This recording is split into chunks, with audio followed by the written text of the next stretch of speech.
নমস্কাৰ মই আপিয়াল ৰহমানৰ স্বাগতম জনাইছো ইউটিউব চেনেললৈ আজি আমি পঢ়িম ক্লাছ 6ৰ সমাজ বিজ্ঞানৰ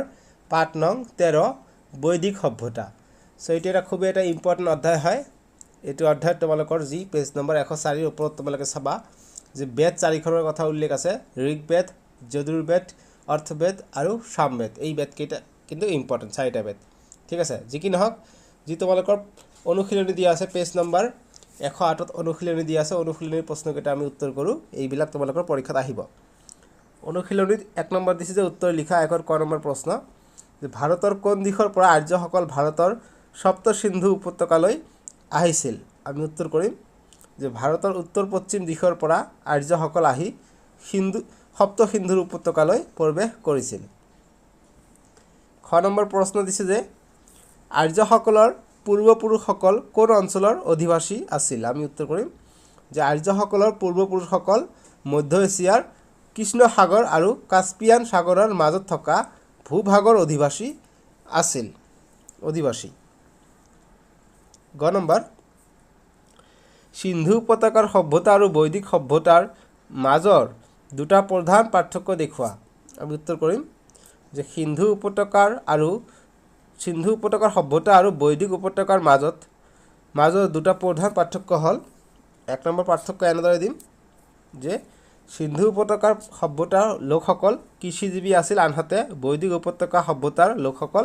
আদিতে পশুপালক আছিল দুই নম্বৰ পাৰ্থক্যটো দিম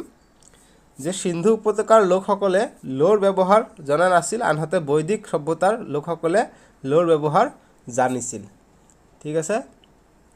এটো ইম্পৰ্টেন্ট তাৰ পিছত নেক্সট আমাক দিছে খ নম্বৰ প্ৰশ্ন যে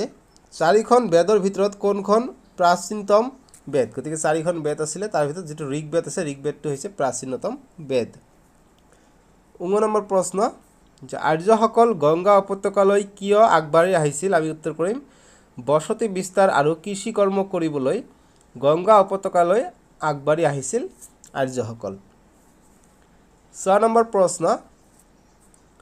বৈদিক যুগৰ দুগৰাকী বিদুষী নাৰীৰ নাম লিখা আমি উত্তৰ কৰিম লোপামুদ্ৰা আৰু বিশ্ববাৰা 6 নম্বৰ প্ৰশ্ন আৰ্যসকল কোন ভাষিক গোষ্ঠীৰ মানুহ আছিল আমি উত্তৰ কৰিম আৰ্যসকল ইণ্ডো ইউৰোপিয়ান ভাষিক গোষ্ঠীৰ মানুহ আছিল আমি জ নম্বৰ প্ৰশ্নটি চাম জ নম্বৰ প্ৰশ্ন দিছে যে আৰ্যসকলে কিহক প্ৰধান সম্পদ হিচাপে গণ্য কৰিছিল আমি উত্তৰ কৰিম গৰুক প্ৰধান সম্পদ হিচাপে গণ্য কৰিছিল আৰ্যসকলে তাৰ পিছত যেটো ছ নম্বৰ প্ৰশ্ন দিছে